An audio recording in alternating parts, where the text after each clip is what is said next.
what I recognized is that it in the end, the mission is matter, right? Our mission is for kids and parents to know that they matter.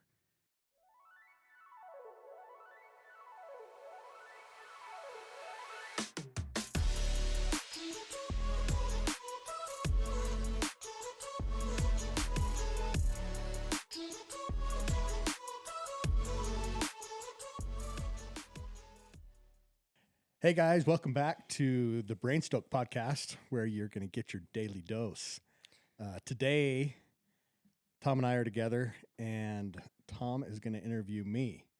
So I'm a little apprehensive, a little nervous, but looking forward to what he's got up his sleeve. So I am stoked for this.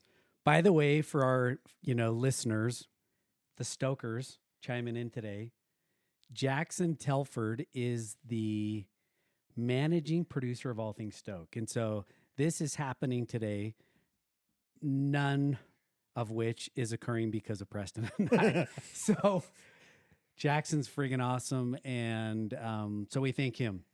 And we're going to kick this off today by asking Preston the first question, which is, Preston, what makes you the most nervous in doing this? oh dear, the podcast in general. Yeah, the interview. Oh, just the interview. Well, that nothing's really off limits with you, so this could go sideways really quickly. It's true. So yeah, that scares me a little bit on what you want out of me. I'm a little nervous that you might pull at some heartstrings at some point, and that'll be a problem too. So That's the goal, actually, is to pull at those heartstrings. And I am freestyle. That's how I kind of roll. And so let's dive into this. okay. Start off and tell us a little bit about your childhood, where you grew up, family. Just dive into it. Give us a little snippet of your childhood. Sure. Okay. I grew up in Layton, Utah, Gentile Street. For those of you that might know where that is, I'm the second of four boys. I was the peacemaker. There's no doubt about it. My dad was a general contractor, so I spent a lot of summers with him, sweeping a lot of Yeah. framed homes. So you're varsity on the broom. 100%. Nice. And I'm varsity also on the sheetrock scraper for all the glob of sheetrock mud that Oh. drops on the floor. I've scraped more of that than I'll ever want to. Yeah. So, my dad worked hard, and I watched that and recognized how hard he worked. And that was really good to see. But yeah, second of four boys.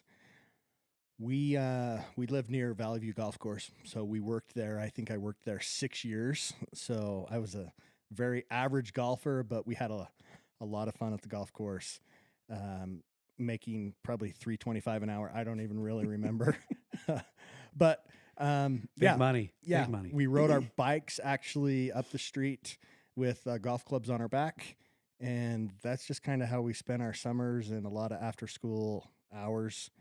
I was the range boy, the cart boy, the starter. Yeah. I think I mowed every blade of grass at that golf course. Is So- it true that you've had a golf court or a golf cart literally totally off the ground at one point? That all four wheels were like full send? Yeah, no doubt about that. There may have been even a golf cart or two that has done a full barrel roll. We've done a lot of. I probably should. I mean, it's a county-owned course. I should be careful. Your taxpayers were hard at work there. Excellent use of the tax dollar. Good for you. Yeah. Oh, shoot. That's awesome. So I'm intrigued to know this because I actually have met Preston's parents, amazing people, awesome brothers. But one of the things that has my heart with the Niederhauser family is your mom. Yeah. And I'm such a sucker for her because of her career, what her profession was and how she spent her career. So mention a little bit about that. Yeah. So my mom is Barry and my dad is Claire and my last name's Niederhauser. So first of all, we were a telemarketer's nightmare. when you would call and refer to my mom as Mr. Barry or my dad as Mrs. Claire, that was a problem. Yeah. So we were very anti-telemarketer. But yes, my mom is Barry, and she worked. She's always worked and recently retired, but she was a secretary at an elementary school, and she went to a couple different schools as a principal would get a new job. They would always seem to take her with her to that new location. So she went to, but my mom, she ran a tight ship. She expected a lot out of us, which was good. Everything about it was great. Looking back on it now as a parent, you're super grateful for her and how hard she worked and the expectations she had for us. It was super healthy though. Like you could walk into, we always had to, when we were out at night, we always had to go check in and wake them up when we came in at midnight or whatever the time was. But like my parents, you could talk super openly with them. And I think that was really healthy. Yeah. Like, and I loved that. And I try to do that with my own kids. One of the reasons that I ask Preston about that or bring it up is because I am such a sucker for educators and teachers, administrators, all of these people who live in our community. And my heart just goes out to them often because I was such a mess in school. And all of these men and women who spend their careers in education, whether they're teachers, administrators, whether they're the secretary, whatever they are, I love the education system in the state of Utah. And I think that these are heroes, that live among us, and most of them never get any credit. And so, when I think of your mom as an educator in her career, and then 4 boys, and I've met all the boys, that's not a layup. Like we're talking like Hail Marys, full court shots that she was trying to take, keeping you guys in order. So yeah, I think that's amazing. And what's cool is it's fun. She was in the school district for 25 plus years, but I've run into a lot of people that had my mom as their secretary, and every one of them can tell me that my mom pulled one of their teeth. My mom was known as Barry the Tooth Fairy, and every kid knew that Barry would pull your teeth. So they would come into the school office and ask my mom to pull their teeth because that's what she did. That's what she was known for. And she's literally pulled thousands of teeth. So she moonlighted as a dentist 100%. At school. Yes. Which, by the way, we'll ask Barry sometime. We'll get her in studio. But it's possible that she was asked to retire because in this day and age where everybody's getting sued because, they said the wrong thing to the student or whatever. And so it's possible that maybe Barry was like, hey, it's probably a time for your dental habits to retire. 100%. Oh, Barry, I love it. Barry the Tooth Fairy. That's awesome. Yes. Well, for sure. amazing family. Preston comes from good stock. That's why I love spending time with him because, these incredible, work ethic and, education, focus. So anyway, I think your parents are cool, and we're a byproduct often of the parents that we have. So I think it's cool. Yeah. So you worked at a golf course, and clearly that was, shaped kind of you growing up. And so when did you start there? Was that your first job? Yeah. Yeah. It was my first job all through high school, junior high and high school. Yeah. So I think probably 7th grade. Yeah. Cause I had 6 years there, I think. Yeah. So yeah. Tell me a little bit about school. How were you as a student? Was school something that you were stoked to go to? What was your mindset, as a student as you grew up? I was a good student, but I was a little apathetic. Like there wasn't a lot of effort, and maybe I got decent grades, but I didn't. I was a 3.5. What is that? B plus. I was a solid B plus, which I should have been an A, but I just didn't put a lot of effort into. Was that a factor? I mean, did your mom, because of being in education, was she, cracking the whip or holding you accountable? No. I think I was probably the least of her worries. I had another brother, maybe was giving her a little heartburn. Nah, sorry, Tanner. No. I mean, we're going to edit that out. All joking aside. No, there wasn't a lot of pressure from her to make sure I got perfect grades. She just wanted me to just put a little more effort into it than I was with regards to the book work. Yeah. In terms of being involved in school, I was super involved, super engaged. I was in student government in some form or fashion every year, so I was involved that way. Not terribly athletic, so I wasn't really a sports guy. I was on the golf team, but I think I was on the golf team out of pity because my brothers were all good golfers and I worked at the golf course. So I was kind of like the eighth man on the golf course, or on the golf team. But yeah, anyway. That's cool. So if I remember right, you have a Leighton Lancer student body jacket. Is that right? Oh, yeah. I've got 3 sweaters. Lancer blue. 3? Yeah. Well, sophomore, junior, and senior.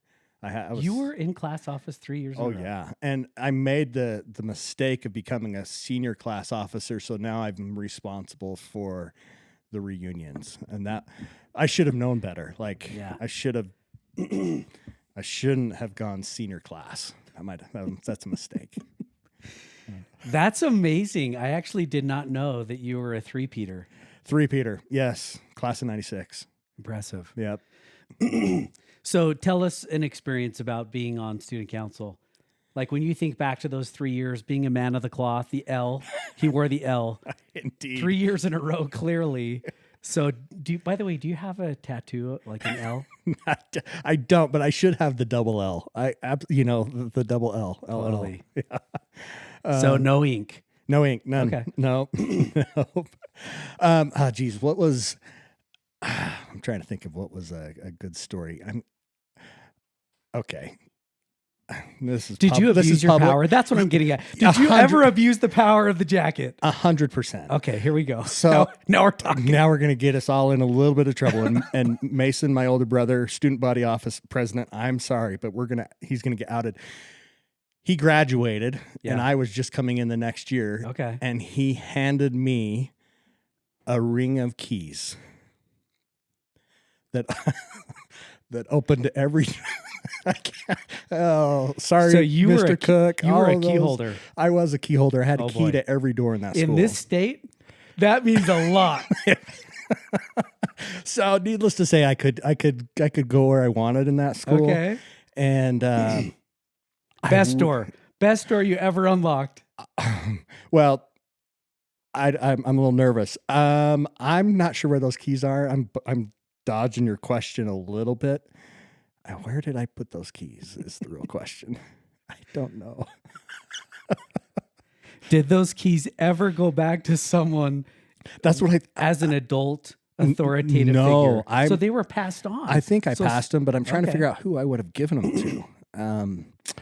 It was kind of cool to go up above in the top of the auditorium. Like you could get up, the roof. I mean, we've been a lot of places. Okay. Yeah. So, boy. So you had keys everywhere. Between keys to the golf course and keys to the school? Yeah, I had a lot of keys. Which is pretty amazing because I didn't ever get arrested. Let's make that clear. Like I never had a run-in. Well, I've had run-ins with the law, but not with regards to my abuse of power of the keys. Yeah. Yeah. That's impressive because, in this day and age, there usually is a story of abuse of power. Yeah. And if you were an administrative position for 3 years and you didn't abuse your power, I am impressed. I might have, but nothing. But you've forgotten. I totally have forgotten. Okay. or you're just not going to say it. Nonetheless, I'm impressive because as someone who never had any keys, never given any authority, I was arrested. I did, however. One time, I did have to drop my weapon and walk towards a police officer with his weapon drawn with my hands up. That's a true story. It's not really as sexy as it sounds, but that's true. Chapel Street Park. This is a very important segment right here because we are either going to get an NRA sponsorship or not. Well, probably. I would prefer the latter. Probably not. We were having a paintball war. Okay. Dressed in fatigues Okay. or camo. Needless to say, a neighbor had called the police. I had a police officer spotlight me with his gun drawn, and I had to walk across a baseball diamond with my hands above my head. So that's Wow. I had to call my mom. Yeah. Oh boy. Yeah, this is actually an interesting topic, which maybe some other day we can get into, because it's a funny story. It's Yeah. kind of a joke. On the flip side to that, I actually have a gun story that I would like to talk about sometime, because my experience with guns led to a pretty traumatic experience in my life that has shaped much of how I feel now as an adult. Okay. So we'll talk about that another time in terms of, my, newlywed gun experience. But I remember that story. Yeah. yeah, That'll be a and good so one. I'm kind of intrigued. So as you go back and you think about, that time in high school, clearly you were popular, you were known, you were, for 3 years you owned the vote, bro. Possibly because you had keys and you could use those keys for your benefit. We won't say you abused power, but you were voted in 3 years in a row. Yeah. Yeah. Historically speaking, for most elections, That's right. Yeah. that A is recount. so let's just, for those of you that competed against Preston for 3 years, just know it wasn't anything to do with like your worth, your capability as a leader. You probably had followership, but the truth is he had the keys. That's right. I had access potentially where the ballots box was. Okay. Yeah. Now we're I getting see somewhere. where you're. I see where you're getting. Yeah. Going I with mean, this is a mindset focused podcast. And so it's just important for us to go there. Like what was your mindset? And you probably had a lot of confidence knowing you held the keys. I mean, at the end of the day, you held the keys. Yeah. I'm just gonna giggle through this. Okay. whole segment. Okay. So everybody, there you go, right? I mean, Oh, even in high shoot. school, power is it's part of the story. So I'm Indeed. just saying it was part of the story. Indeed.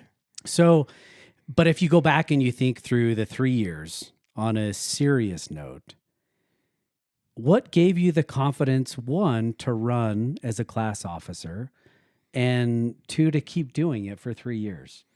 Well, I was always. My parents always encouraged us to be involved, and I just wasn't athletic enough, but I Yeah. was involved through. I had a lot of fun. Yeah, I knew a lot of people. It was school. High school was a good experience for me. Yeah. I enjoyed going to school. I didn't dread it.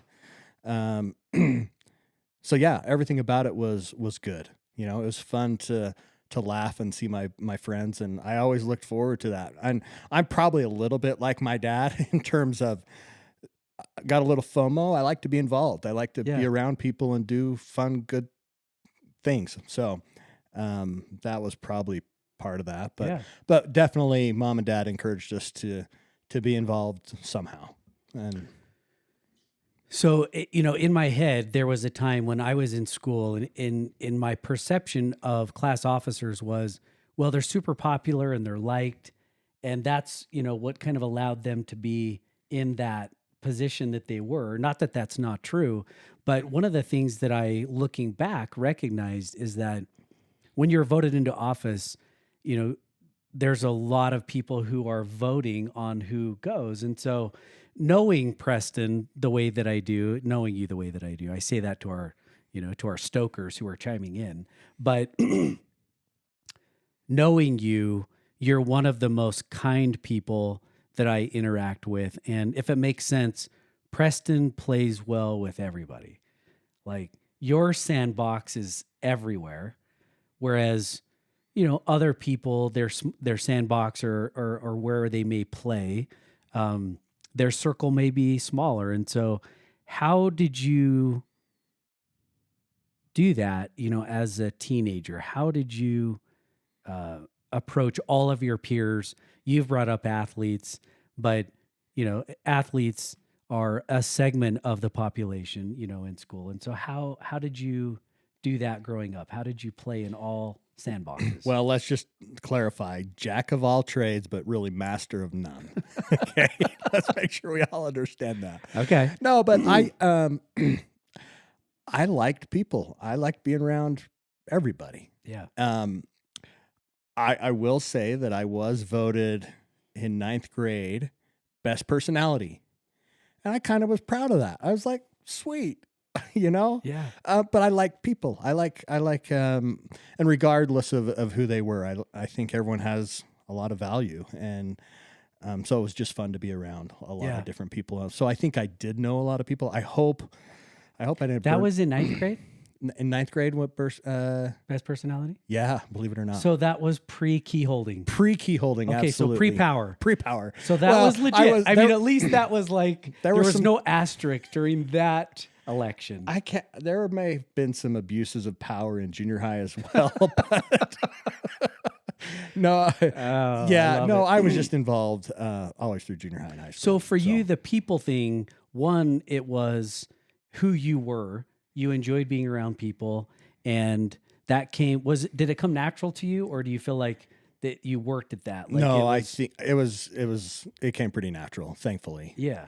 Yeah. So, and that's kind of led me down my whole probably college path and career path too. Yeah. So, I mean, that's a good segue. So tell us, post high school. So, you're eyeing the end of your 3-year administration and you're ready to hang up the blue jacket. What were you thinking? Like when you were in high school, were you a planner? Did you have an idea of what you were going to do, or how did you make that transition from high school to now I got to be grown up guy? Well, I knew I was going to go on a mission, an LDS mission at 19. Okay. So I was a summer birthday, so I had a full year from high school till that time was going to happen. So that whole year, I struggled with what was my next step. I went to school. I enrolled at Weber State for a term, or was it a semester? I don't even remember, but. And I just was not feeling it. Like nothing was exciting to me at all. I couldn't figure out what direction I wanted to go. So I bought a season pass at Snow Basin, and I withdrew the next semester. I didn't go to school because I felt like I was just spinning my wheels. Yeah. And I was wasting my time. I wasn't engaged, wasn't focused. So I just worked and skied. Were you working at the golf course at that point? Let's see. Yeah, so I worked at the golf course, and then, believe it or not, I was a janitor for the Davis School District for my mom's school. Okay. So you're cleaning up. I've got a lot of respect for people that do the grunt work. Yeah. But so that's what I did. After the mission, I don't know if you want me to keep going, but after the mission, I enrolled at UVU and later transferred to BYU. And even when I transferred to BYU, I still had no clue. I had no idea what I wanted to do. And where did you serve your LDS mission? I served in Vancouver, Canada. Okay. Yeah, beautiful part of the world. Yeah, stunning. Yeah, awesome. Love Canada. So, and spoke English. So, honestly, that was the worst part of college was trying to figure it out. So I ended up gravitating. I wondered about outdoor rec, but I'm like, I don't know if I can support a family on an outdoor rec degree. Yeah. And then I had always going back to the people and caring about people and wanted to help people. I decided that I was going to be a high school administrator. That was the path I was going to go down. So I ended up getting a sociology degree of all things from BYU, back to the people thing, and just caring about people, and that was good. And then right as I'm prepping to figure out grad school, and I had an opportunity in the industry I'm in now, and I interviewed, and here I am 22 years later, still doing that. I'm in the furniture industry as a furniture sales rep. So it's not very glamorous, but that's where I'm at. and Yeah. it's been a good career. I want to come back to the career and what you're doing now, and hear a little bit more about how that's kind of shaped what we're doing in the BrainStoke podcast. But go back to that year. So you take a little bit of time. You decide, hey, it makes sense to me to go skiing because that's where everybody finds out who they are. Right. And I too, sought out the slopes for, understanding my identity and finding myself. And, we joke about that a lot, but the Weber State Mountaineering Club. I mean, that's what I joined to get my discount Yeah. at Snow Basin. hey, Dame time, right? I mean, on the heels of the All-Star game, you were just doing what Dame did. That's right. So Yes. I actually am a Weber State grad as well. Sidebar, Preston didn't finish at Weber. I did, and love Weber State. So a shout out to Weber State, especially the professional sales program. So I'm kind of intrigued just in that if you can go back to the time frame of skiing a little bit, then deciding to serve an LDS mission, kind of that whole time frame. Get into your mindset with me in terms of just the decision-making process.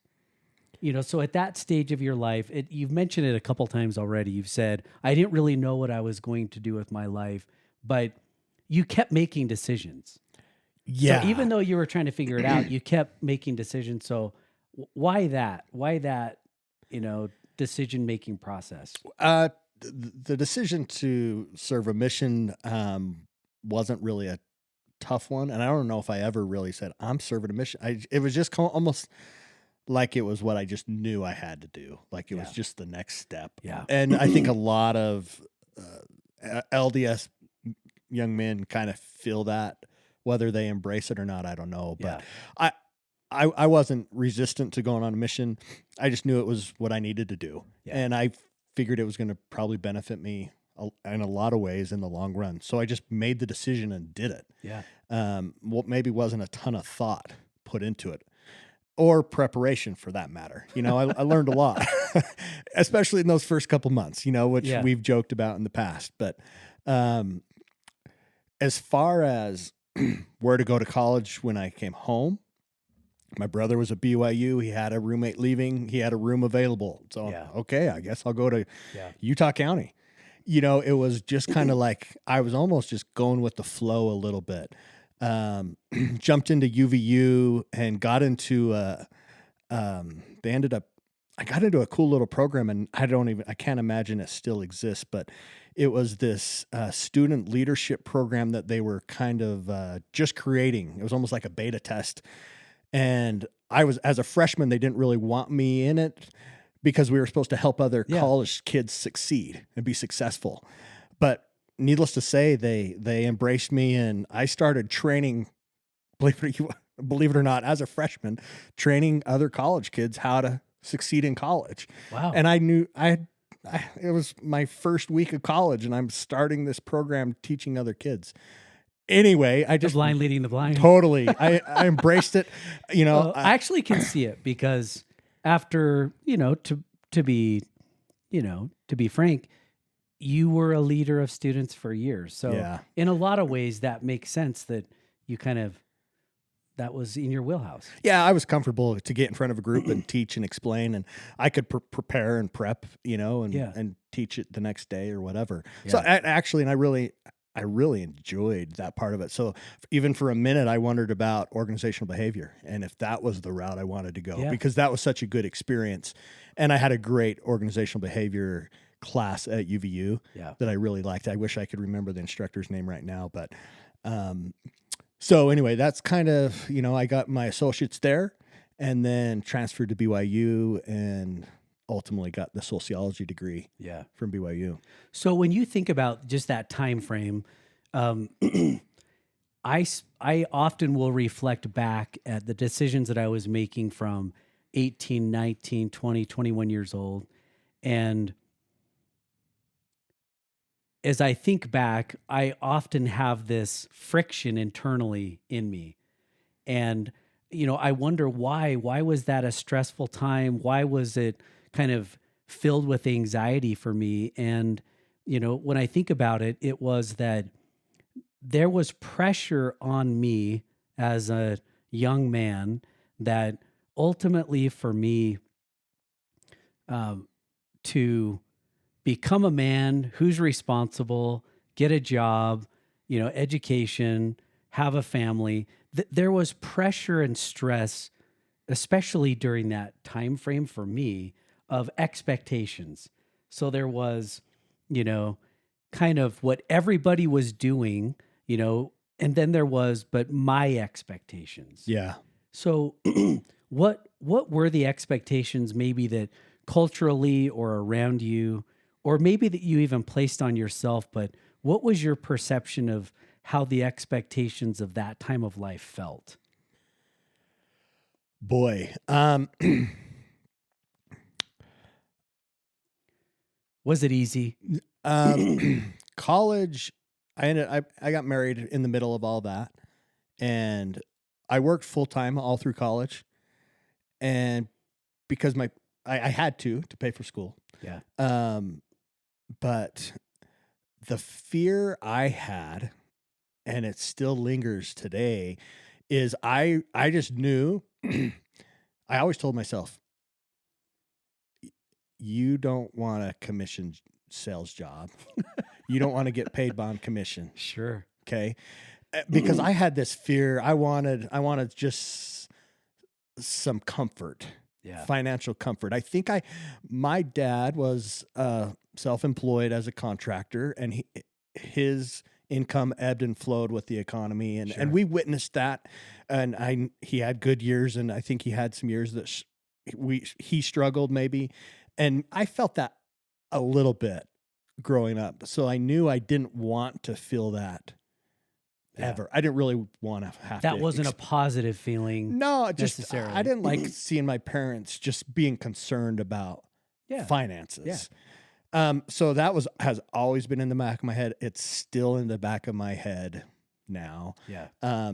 Needless to say, I'm in 100% commissions job, and I have for over 20 years. And I've gotten better at just not worrying about the financial side of things. But it's still on my mind often because of all that. And I would love to not have to worry about it, but that's, I think it's life as a commission sales rep. It's afforded me the job has afforded me tons of other benefits. Yeah. That way outweigh the stress that comes with commission. Yeah, and I want to come back to that because I think that ultimately there's something there in your story this was a fear that you had, and ultimately the very thing that you feared is something that you embraced and that you've become good at. So yeah, thankfully, I guess I've never actually even thought that I'm good at it, but I've never heard that verbally out loud, so that's interesting to hear right now. But yeah, we're going to come back to it. I want to come back to that because I think that this is a lesson that we have learned as adults. We had to learn it as, kids. Preston and I, and we'll talk about this more and more, as time goes on, but we've coached student athletes in mountain biking, and we mentor kids because we love them all the time. And ultimately, I think that this is a crux for most kids, that the very thing that they fear and that was something that was a concern for them, ultimately it's become the thing that you're good at, and that you've thrived in. And so if it's okay, I want to come back to that, but I would be remiss if we don't take a little, jump back a little bit and talk about, that time frame at BYU when you found this super attractive blonde. Oh, and boy. So tell us about that story. Tell us about, your kill love me story. if I tell the true story. I'll probably get in a little bit of trouble. Oh man, this podcast is all about full transparent, full disclosure. Okay. All right. Well, here we go. Be honest. Yeah. I mean, keep her confidence and trust, but sure. we know that you've abused power. throughout your life. So So don't stop now, brother. Go for the Riviera, corner University and University. That's where my brother was. it. Okay. So I became his roommate, and the first day I'm there, I see a girl across the quad, and I asked my brother about her, and he simply said, "Dude, she's off limits. She's got a missionary, and she doesn't really date anybody." So that was my Yeah. first interaction or introduction to who Natalie was when Yeah. I saw her. Okay. Um, So so just as a little sidebar, Mason Niederhauser is the older brother. That's right. Who I love dearly. Yep. Mason is an accountant by background, right? Yep. He's a little risk averse. Yes. Okay. Yes. So off limits to Mason makes sense. Preston, on the other hand, That's funny. Yeah, I guess. Did you believe him? Like, did you say, "Oh, Mason says off limits"? No, But Mason well, I doesn't was know like, my game. well, Like- I don't know if I had any game, but I He had didn't. game. I didn't. I think he had 3 years in an administration. He had game. Okay. Yeah. So I mean, I didn't take it as a challenge, but I didn't let it obviously stop me. I was gonna kind of figure her out a little bit and Okay. see if it was worth the heartache that might come with trying to go down that road. So what would have been during that time frame? What would have been your version of snapping her? How did you get okay, your that I don't know. How did you get your chat on? I don't remember my first interaction with her. That's Okay. and maybe shame on me for that.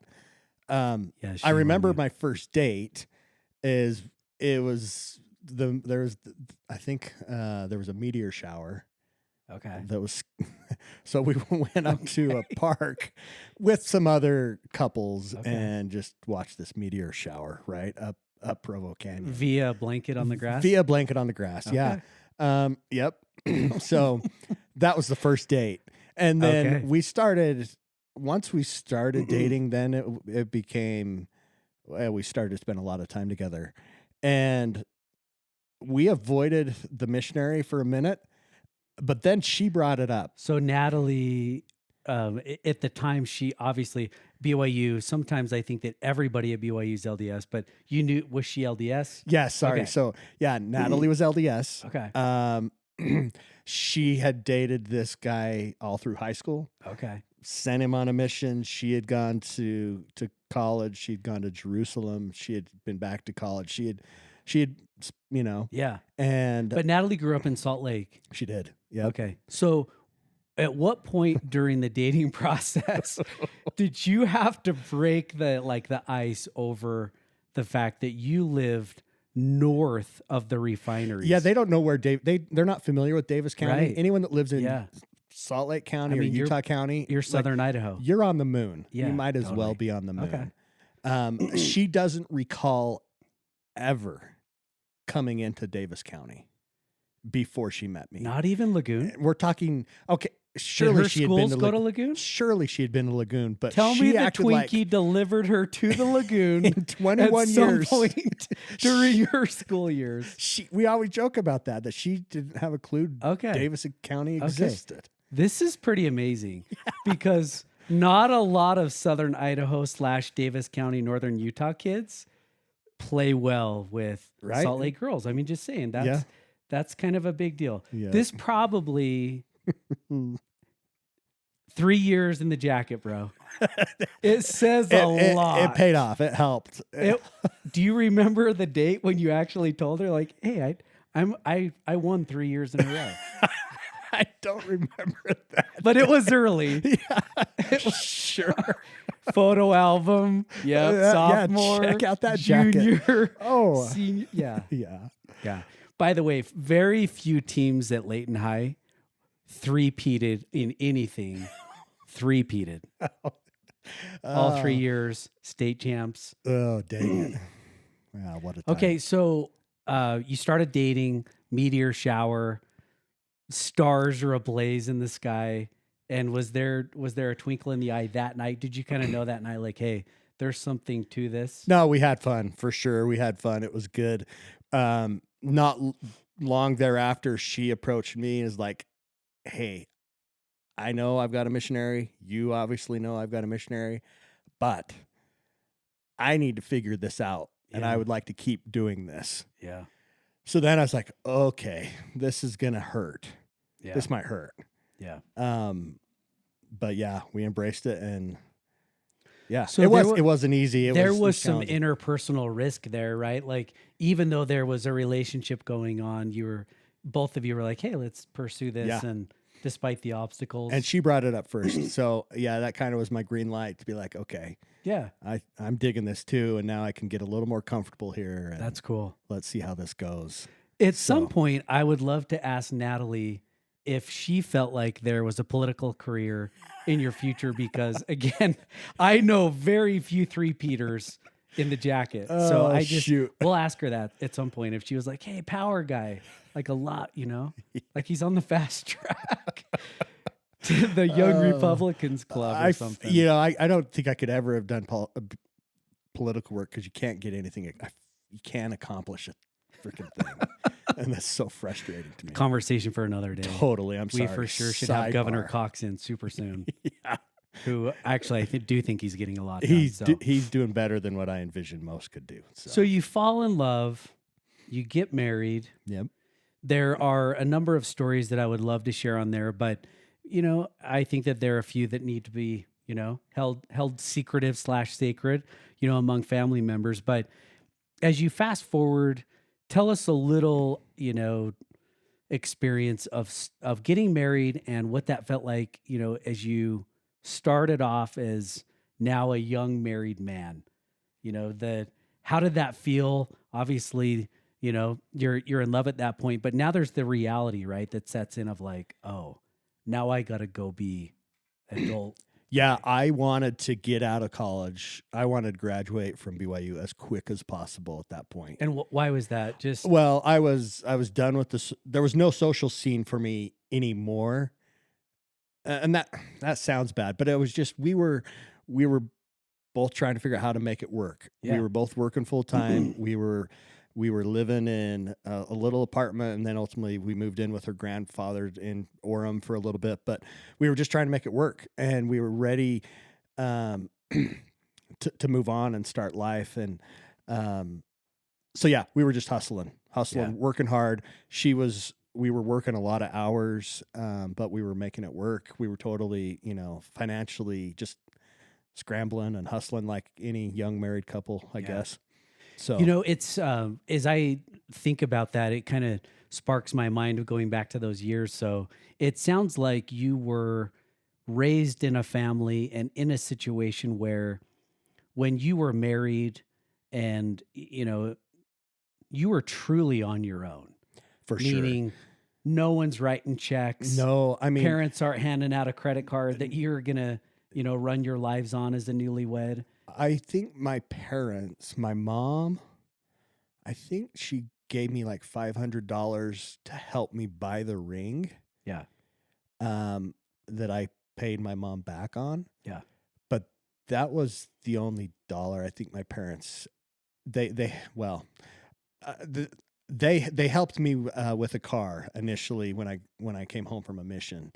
But then, yeah, we were working hard. We were doing it our own way, and that was the expectation, and that was totally okay. Like that's just what you do. Yeah. So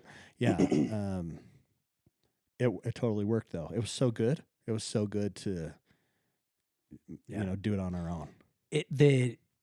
There's a theme, right, that's emerging just interviewing you and kind of hearing your DNA, Preston's, persona, who you are. I hear working from a young age, parents who taught you the value of work, the value of, what you want out of life. It's up to you. They weren't going to give it to you.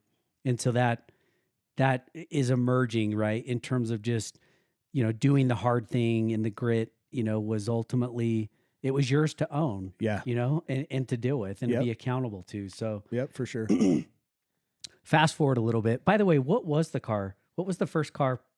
Post mission? Yeah, post mission. Well, first car, it was actually it was a green Ford Explorer. Wow. Yeah, it was good. And actually, you know me, you now know I buy and sell cars way more than Yeah. I should.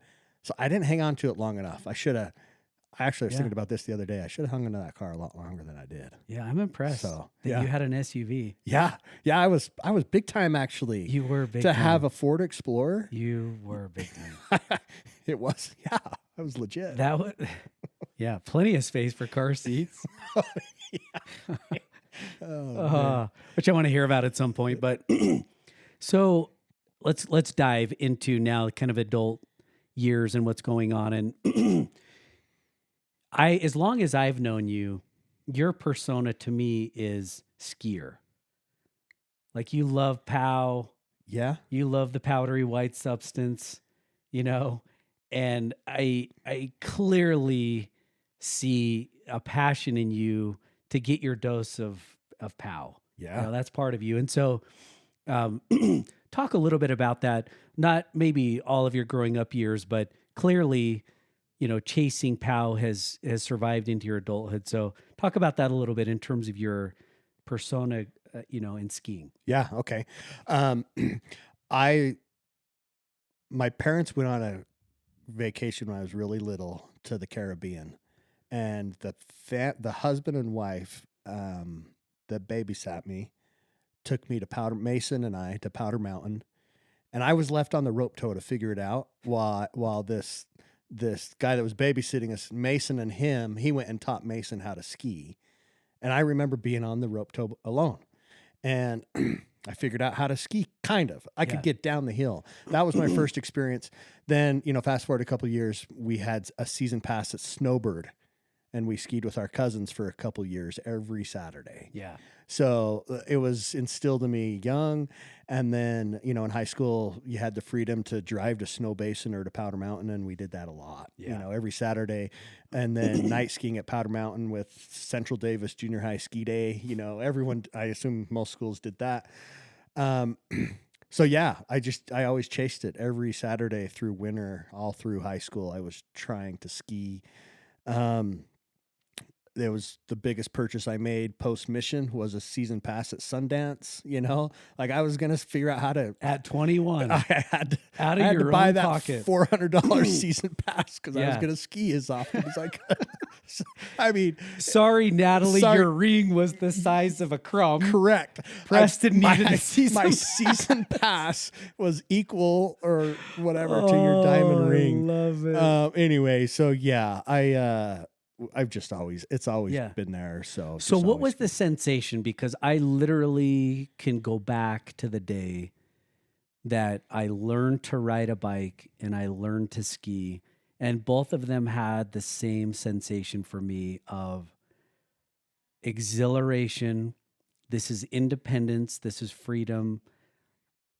I just ate it up. Yeah. And I remember how that felt to me outside, but I remember the sensation inside of like, wow, Yeah. I can get away and like, all of those things. yeah, And in my mind, I thought I was good at it. at skiing. So I think or on the bike or both. Well, we'll say for skiing, Yeah. I thought I was good. Yeah. So that just gave me some confidence. Whether I was good or Sure. not, that I have no clue. But in my mind, I was convinced I was a good skier. So I wanted to keep doing it, and I loved it, and I embraced it, and I kept going and going and going, as often as I could. So, yeah, tons of great memories of doing fun things. Sure.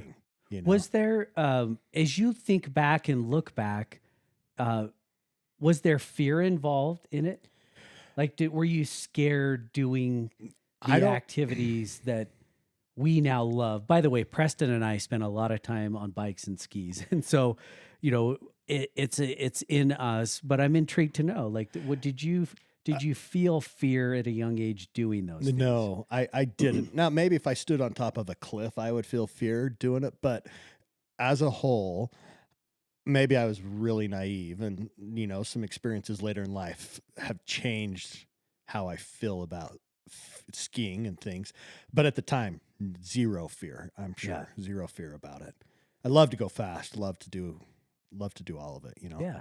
So So skiing and biking has become obviously a huge part of your life, and it started at a very young age. It shaped what's going on today.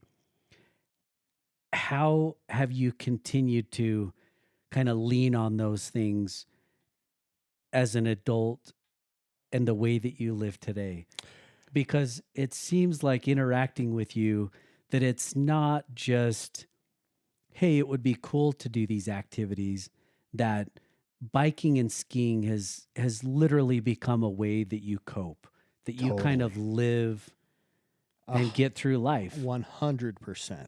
Why is that? Like, Wha- why is it those things? I think I alluded to it on a previous podcast, but I've always called it my therapy. Now, and I don't mean to discount anyone that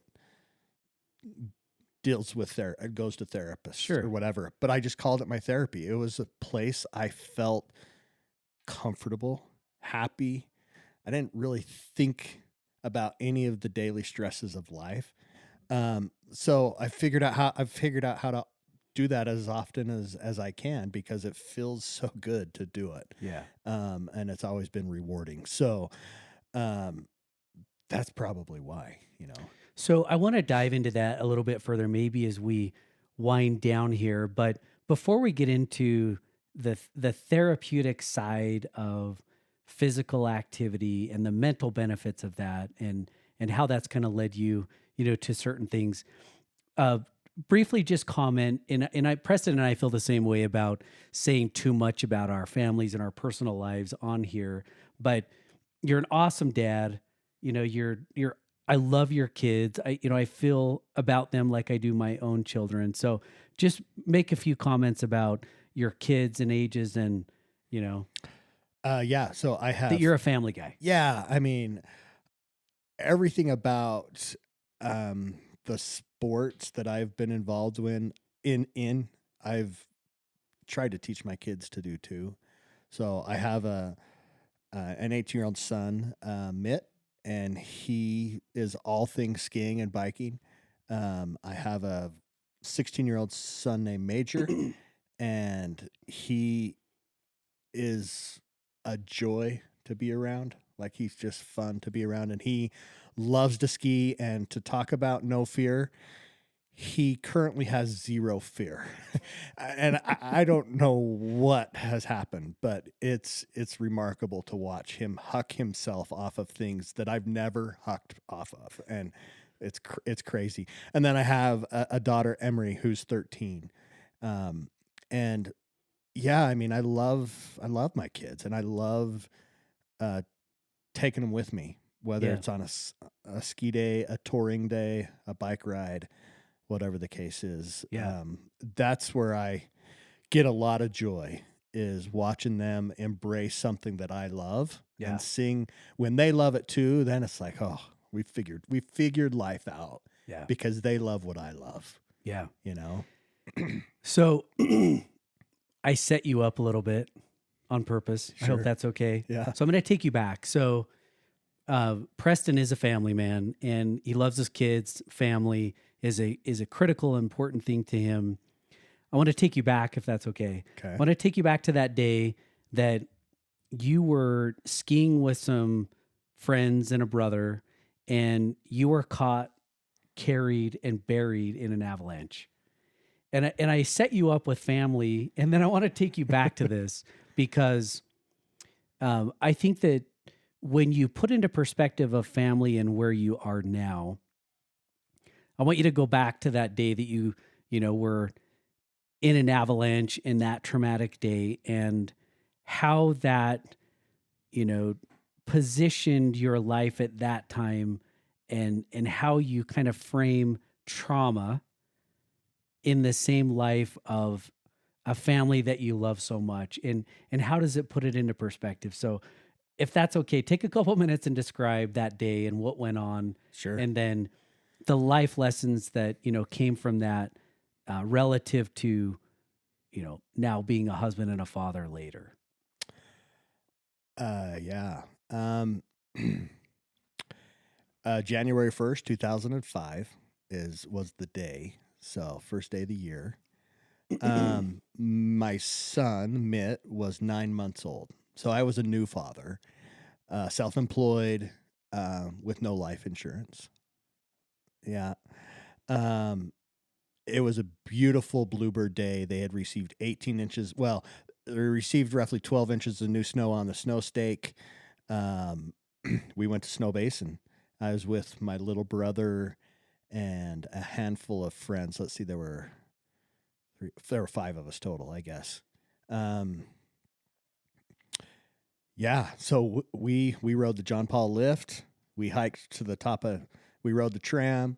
We then hiked to the top of No Name, and we immediately went north out of bounds into a place called Hell's Canyon.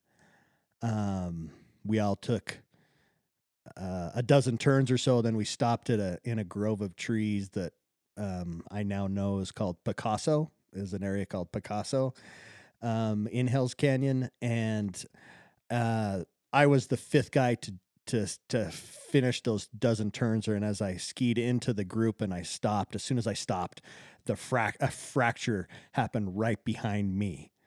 So there were two guys below me and there were two guys above me, and I was in the middle, and it fractured right behind me and caught and carried me and the two guys below me. And yeah, man, that was awful. From that moment on, it was awful. It was just like someone had pulled a rug or a tablecloth right out from under you, just as you could imagine. Your first thought is to grab something, but it was so futile to think you could even do that. Right. And at that point, Hell's Canyon is legit terrain. It's steep and it's long, and it's really a death trap. I mean, the bottom of Hell's Canyon is referred to the cemetery. That's just what it's referred to, because you don't live when you end up in the bottom of Hell's Canyon. Needless to say, the three of us rode that avalanche just like you were in a washing machine. I mean, I can't, so hard to describe. It was so fast and so violent. Thankfully, we were at the tail end of the avalanche, and I think that probably is what potentially saved us. I remember getting bounced and thrown up into the air and being able to look right down this canyon and see where I was headed. And then at some point, I'm knocked unconscious. I have a helmet on. It probably saves my life. There's dents and scratches on the crown. And I remember coming back to at one point as I can't breathe and snow is packed in my mouth. I remember digging it out with my left hand, and then I don't remember anything after that until I wake up, or I open my eyes and I see blue sky, and I'm so confused, no clue what has happened, and I'm actually buried to my chin, and my arms are pinned, and I can't figure out why I'm looking at blue sky and I'm stuck in the snow. I guess I'm in the snow for roughly 25 minutes. I don't necessarily know. That's what I'm told. One of the other two that is caught and carried, he's able to dig himself out, and he comes and pulls some snow away from my face and my neck, and then he goes and helps the third party. He digs him out, and then they come and start to dig me out. It was obvious I was in some bad shape. Anyway, boy, I don't know how much you want, but it was, as I start to come to, I think my legs broke, my femur. I don't know. I think my arm might be broke. I don't know. And I'm starting to hurt. So they dig me out, and all of this time, as I start to recognize and understand what I've experienced, I realize my little brother's missing. I don't know at this time that he didn't get caught. And that is the question I keep asking is where's Tanner? Where's Tanner? And we don't know. Nobody knows. It was such chaos. Just as they're starting to dig me out, and I mean, just for a visual, good or bad, my ski pants are around my ankles, around my ski boots. Like it fully undresses you. It just does. True washing machine. Totally. Just destroy it. I mean, Yep. it totally pulled my pants down. Lost obviously my gloves, my goggles, my poles, my skis, all that stuff's gone. Helmet stays on, thankfully. But as they're digging me out, I hear my brother's voice, and he's hysterical, but he didn't get caught, but he watched the three of us get caught and pulled away. Yeah. And I think it was probably more traumatic for him than I ever probably give it credit or realized. But I I should back up. I remember this overwhelming feeling, this emotion of survival that I wanted to live. And all I could think about, honestly, was Mitt and my wife Natalie, and how do I live? How do I survive this? And then you go unconscious, and it goes away. So that emotion's pretty fleeting, but it's really powerful. And I don't know how to explain that. If that's just adrenaline and then my thoughts thinking that, but it's super overwhelming. Yeah. Needless to say, as the process happens, I'm dug out, and we think my leg's broke, so we're trying to figure out how to strap it to. I think we're strapping it to a snowboard or someone's poles.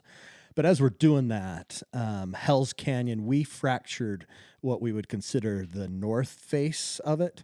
So it's like a bowl, and someone else up above us had fractured the east face, which all funnels down to the cemetery where we are, right? So we see this second avalanche now heading our way, barreling over the cliffs, and that was awful. I'm so grateful we had enough time to get me undug, and we were able to get behind this rock, and the rock's probably the size of a 2-story house, or at least in my mind it was. I was dragged behind this rock, and the side walls of this cemetery or canyon we were in were pretty steep. So we were able to kind of take some steps upward, hunker down, and the second avalanche comes and just buries anything that survived it had buried it. And we were at this point, our minds are blown. We're so freaked out that we're just sitting ducks in the bottom of this canyon, and we got to figure out how to get out of here. Anyway, 911 calls are made. But ski patrol comes out of bounds, and they rescue me. They call life flight. I'm hoisted out of there in a helicopter. Ultimately, they land me in the Snow Basin's parking lot and put me in a second helicopter at that point, and they fly me to LDS Hospital, to the trauma unit. All along, it's hard to imagine the information my wife's given, and initially they're told I'm going to McKay, so she starts driving to McKay, and then she gets a phone call.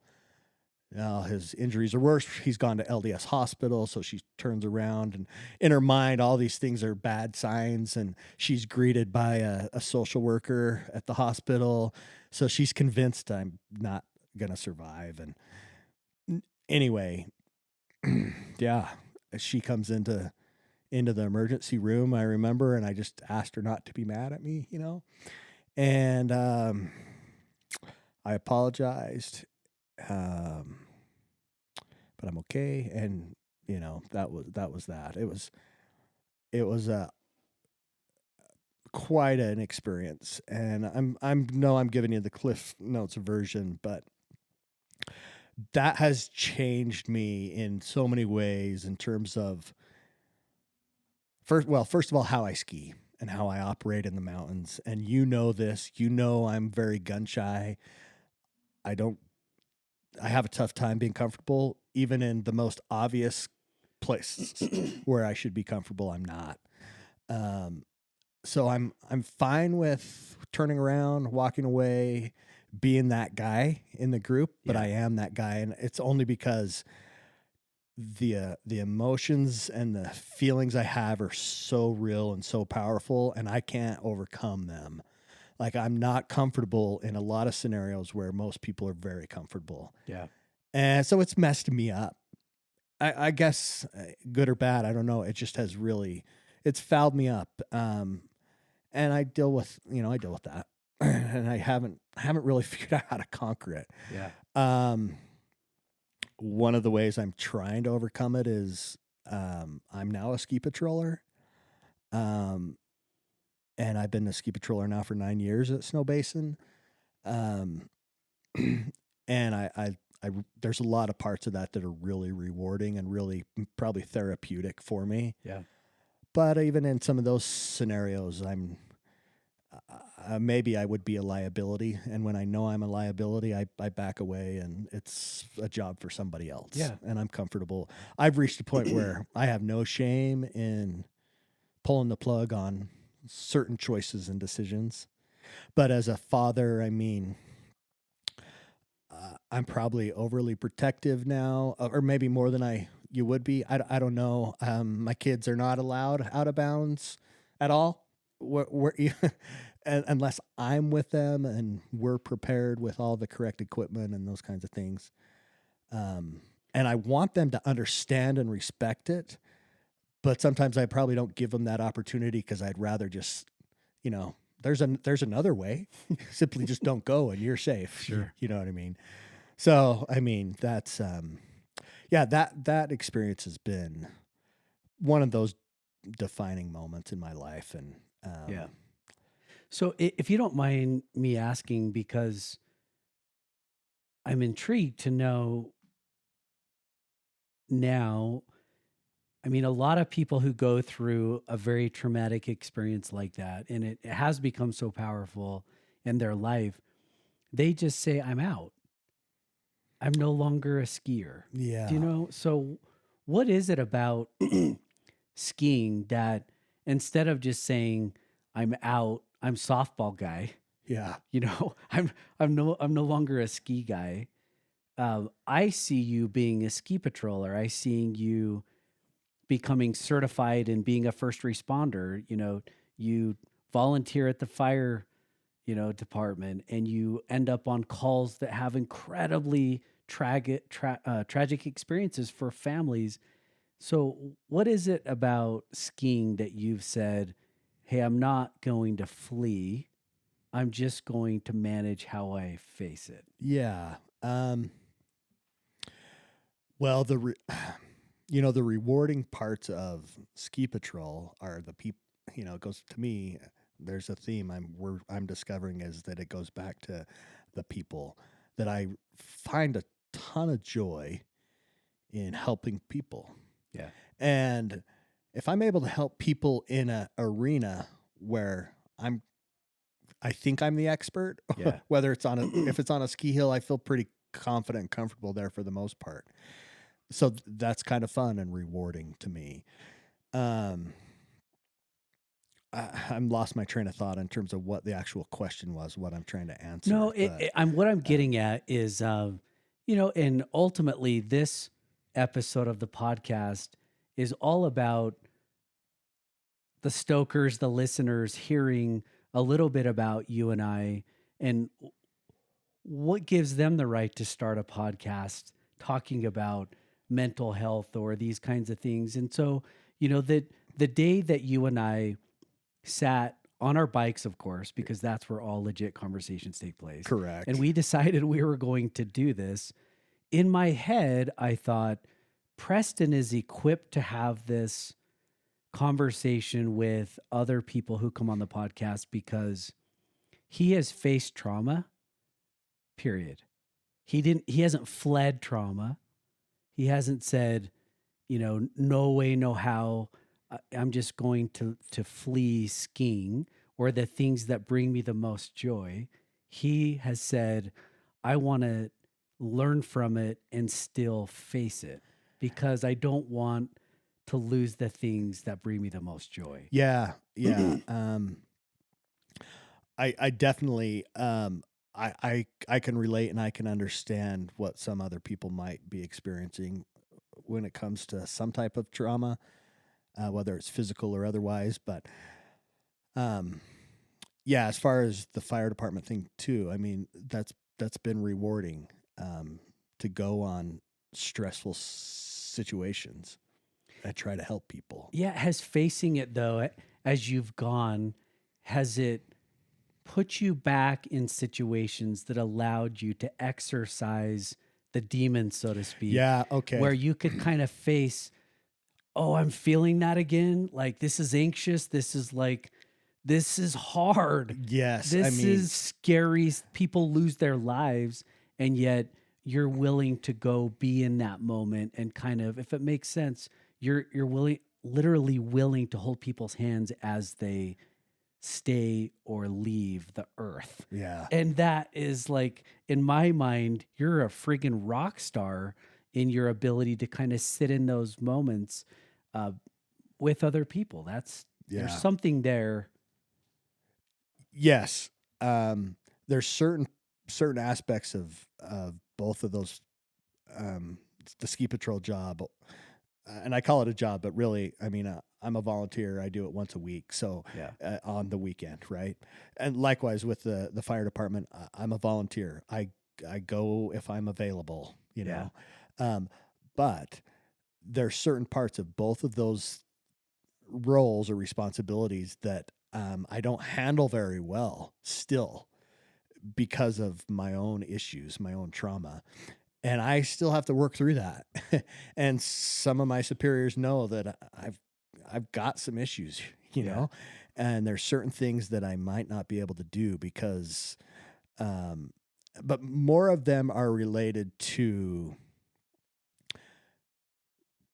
feeling the same experiences that I had in the avalanche. Yeah. So more related to like feeling suffocation, for example, or feeling closed in or feeling out of breath. Like those kinds of experiences kind of trigger me, Yeah. if you will. Yeah. I mean, that's exactly what they do.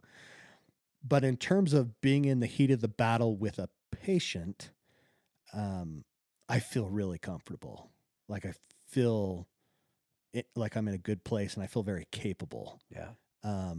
Thankfully, right? Or I wouldn't be doing it, you know. But So I think that's fascinating to me that, you know, for someone who was on the receiving end of all of that treatment, that you have now become equipped to be able to help people sit in their own trauma.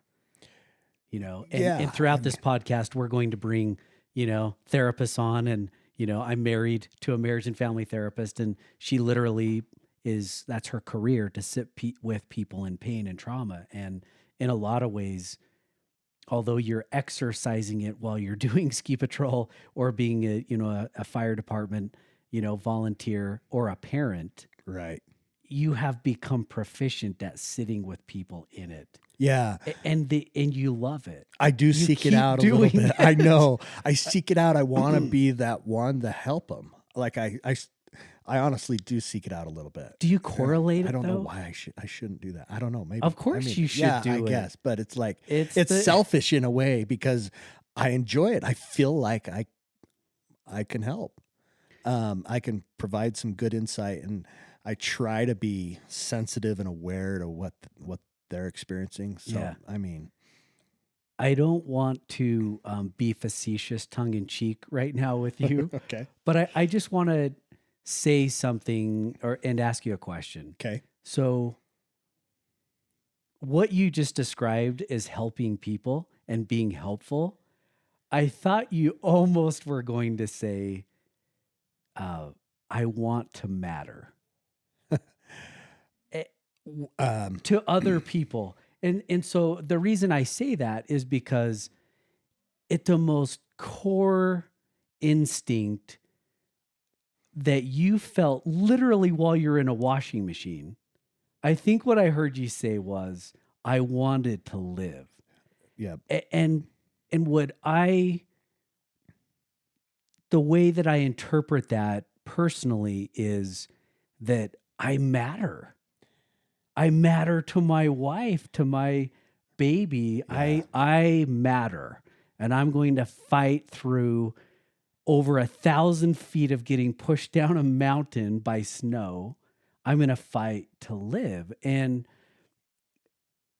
the reason that I say that, and my question is, in providing help with people, first responder, being, a fire department volunteer, when you said it was selfish, did you mean that you want to matter to those people? Yes. I mean, there's no doubt about it, because the reward is simply when, we'll call him a patient, appreciates and thanks you. Like that's the only reward. Yeah. But I like that. And At its most raw form, yeah, you mattered most. at that moment. Yeah. Yes. Bullet biker on the side of I-84 going 80. He's 100 yards away from his bike. He's destroyed, laying in the bushes, and someone shows up, and no one matters more. Correct. So that is a very real emotion and sensation that keeps you coming back. Despite the trauma, and that it brings up a lot of past feelings. You keep doing it because the matter was outweighing the traumatic experiences even that you've had in your own life. Yeah, there's no doubt about it. Yes. Yeah. This is why we have BrainStoke podcast. Yeah. To discuss this very thing of mattering. Yep. I think It's something awesome. cool kind of to mention as well, like with Preston, is like there's no one, kind of like you're talking about the biker, of like, I mean, no one else in that moment, like Preston saying it's selfish because he gets something out of it as well, of helping those people, and like it's a little bit selfish because he's getting something back, but at the same time, like there's no one else that can do what you do. Like you have the skills to pay the bills, so it's like Well, I mean, you guys are giving me a lot of credit. Surely there's another volunteer that would be willing to do it too. I appreciate you stroking my ego a little bit, but I don't know that it's stroking ego. I mean, I think that's really more about the way you view yourself and impact. But, when I sit with Liza and we talk about what she's doing with people, she literally is sitting with people in their pain and trying to help them feel their value, not because she's really good at it and she's going to persuade them differently, but because a lot of people, we all do it, we don't put value in the contributions in our own lives. It's very hard for us to, because we're our worst judges of ourselves, it's hard for us to say, Tom, you matter, or Preston, you matter. It's hard to say I matter to myself, but that is what you are doing. And in those moments where you're arriving, the first person, or you're volunteering, to those people, there's no one that matters more.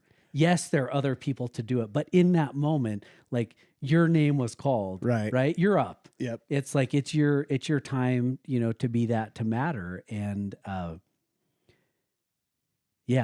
think that is the crux of why we're doing this, in that we are hoping that those people who listen in are recognizing in their own lives that, one, they matter to their own selves, but they are literally going to be the matter in other people's lives. Yeah. The very thing, as a parent, as a professional, your name is going to get called at some point, and you're going to matter to those people. And so anyway, this has been awesome getting to hear some of these stories. As much as we hang out and ride bikes and ski together, just hearing more about,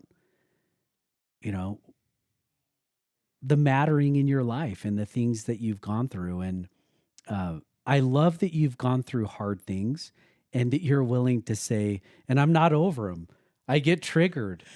You know, I mean, Preston's 45 years old and gets triggered. I do. But I love the fact that you keep putting on that very tight spandex.